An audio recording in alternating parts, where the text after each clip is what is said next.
Sunod ng Liberal Party, nililigawan na rin daw ngayon ng PDP laban si Senadora Grace Poe para sa election 2016. Balak daw ng PDP laban na gawin siyang running mate ni Davao City Mayor Rodrigo Duterte na nais naman nilang patakbuhin sa pagkapangulo. Makibalita tayo kay Sherry Ann Torres. Walang sinabi ang Pangulo kung presidente or vice president. Bagay bang presidential candidate o vice presidential lang? Oo, kabi-kabila ang mga partido na gustong makuha si Senadora Grace Poe bilang bahagi ng kanilang ticket sa 2016 elections. Pinakahuli ang PDP laban.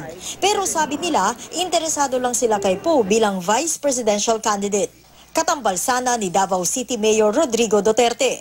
Bakit kaya? Gayong statistically tied at #1 na si Poe at si Vice President Jejomar Binay sa latest SWS Business World Survey. Si Duterte mas mababa ang pwesto. Sabi ng PDP laban, mas subok na sa ehekutibo si Duterte dahil mahabang karanasan bilang mayor ng Davao City. Duterte would be president because hindi siya bagay na vice president. Una sa lahat, he is a tested chief executive. He is not a tested vice to somebody.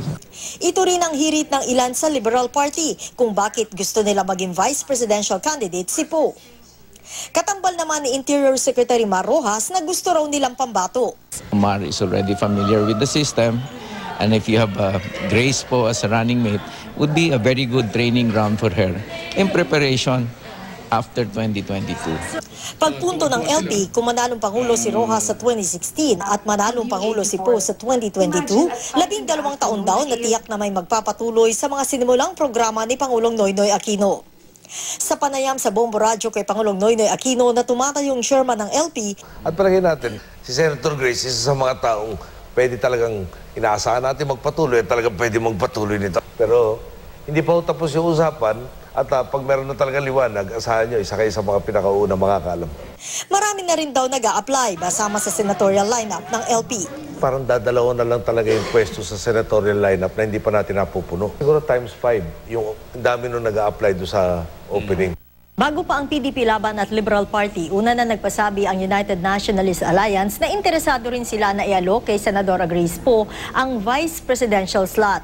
Pero sa lahat ng ito, iisa lamang ang sagot ni Poe. Patuloy muna siyang mananalangin para sa direksyong politikal at magtatrabaho.